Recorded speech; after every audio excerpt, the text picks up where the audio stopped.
Hello, Bakerfield Broncos. This is Mrs. Kane here, or you might want to call me Willy Wonka. I am so happy to introduce our new book for our One School, One Book, Charlie and the Chocolate Factory.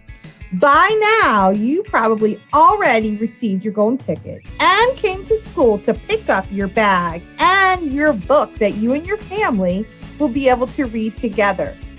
Each night, you will be assigned a chapter that you can either read with your family or you can listen to one of the Bakerfield Bronco teachers reading the chapters to you.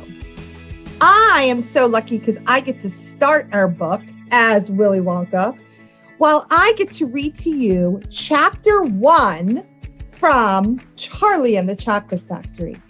So if you have your book, open up to page 3 and we'll get started. These two very old people are the father and mother of Mr. Bucket. Their names are Grandpa Joe and Grandma Josephine. These two very old people are the father and mother of Mrs. Bucket. Their names are Grandpa George and Grandma Georgina. This is Mr. Bucket. This is Mrs. Bucket. Mr. and Mrs. Bucket have a small boy whose name is Charlie Bucket. This is Charlie.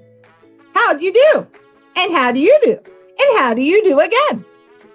He is pleased to meet you. The whole of this family, the 6 grown-ups, count them all, and little Charlie Bucket lived together in a small wooden house on the edge of a great town. The house wasn't nearly large enough for so many people, and life was extremely uncomfortable for them all. There were only 2 rooms in the place altogether, and there was only one bed. The bed was given to the 4 old grandparents because they were so old and tired. They were so tired, they never got out of it. Grandpa Joe and Grandma Josephine on this side, Grandpa George and Grandma Georgina on this side. Mr. and Mrs. Bucket and little Charlie Bucket slept in the other room upon mattresses on the floor. In the summertime, it wasn't too bad, but in the winter, freezing cold drafts blew across the floor all night long, and it was awful. There wasn't any question of them being able to buy a better house or even one bed more to sleep in. They were far too poor for that. Mr. Bucket was the only person in the family with a job. He worked in a toothpaste factory where he sat all day long at a bench and screwed the little caps onto the tops of tubes of toothpaste after the tubes had been filled. But a toothpaste cap screwer is never paid very much money. And poor Mr. Bucket, however hard he worked and however fast he screwed on the caps, was never able to make enough to buy one half of the things that so large a family needed. There wasn't even enough money to buy proper food for them all. The only meals they could afford were bread and margarine for breakfast, boiled potatoes and cabbage for lunch, and cabbage soup for supper. Sundays were a bit better. They all looked forward to Sundays because then, although they had exactly the same, everyone was allowed a second helping.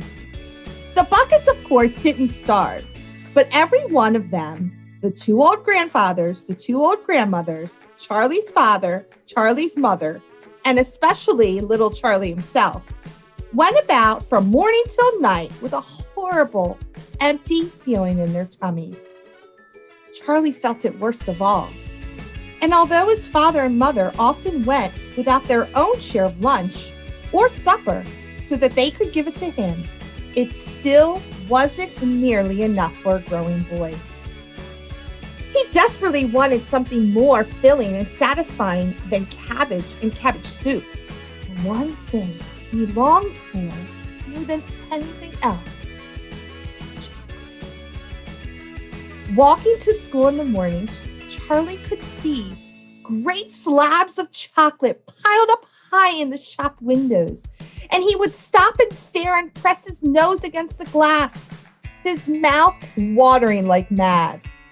Many times a day, he would see other children taking creamy candy bars out of their pockets and munching them greedily. And that, of course, pure torture.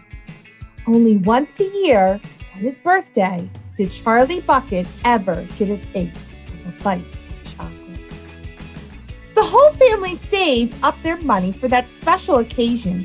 And when the great day arrived, Charlie was always presented with one small chocolate bar to eat all by himself.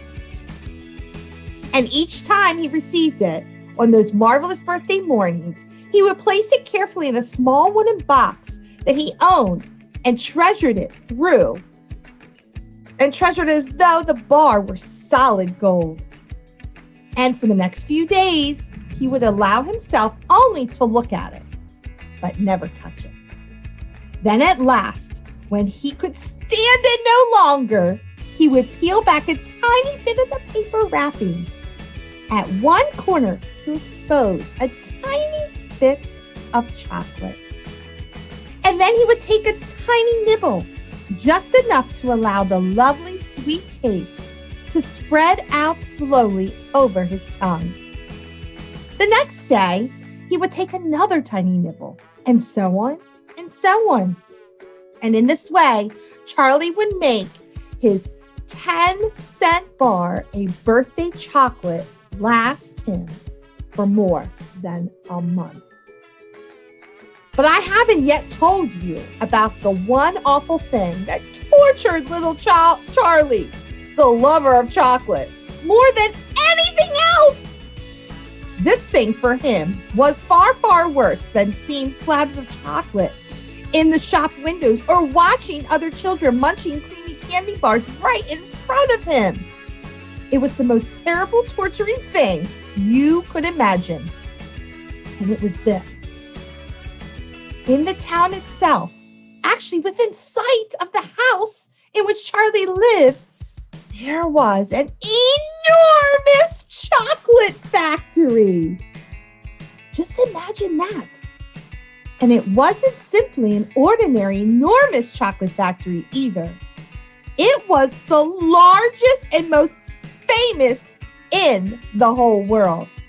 It was Wonka's factory, owned by a man called Mr. Willy Wonka, the greatest inventor and maker of chocolates that there has ever been. And what a tremendous, marvelous place it was. It had huge iron gates leading into it, and a high wall surrounding it, and smoke belching from its chimneys, and strange whistling sounds coming from deep inside it. And outside the walls, for half a mile around in every direction, the air was scented with the heavy, rich smell of melting chocolate. Twice a day on his way to and from school, little Charlie Bucket had to walk right past the gates of the factory. And every time he went by, he would begin to walk very, very slowly. And he would hold his nose high in the air and take long, deep sniffs of the gorgeous, chocolatey smell all around him. Oh, how he loved that smell. And oh, how he wished he could go inside the factory and see what it was like. Well, that's the end of chapter 1, Broncos. I hope you enjoyed the first chapter and getting to know Charlie Bucket and his family. Listen tomorrow for chapter 2, Mr. Willy Wonka's Factory, and keep reading our book together throughout our month of One School, One Book.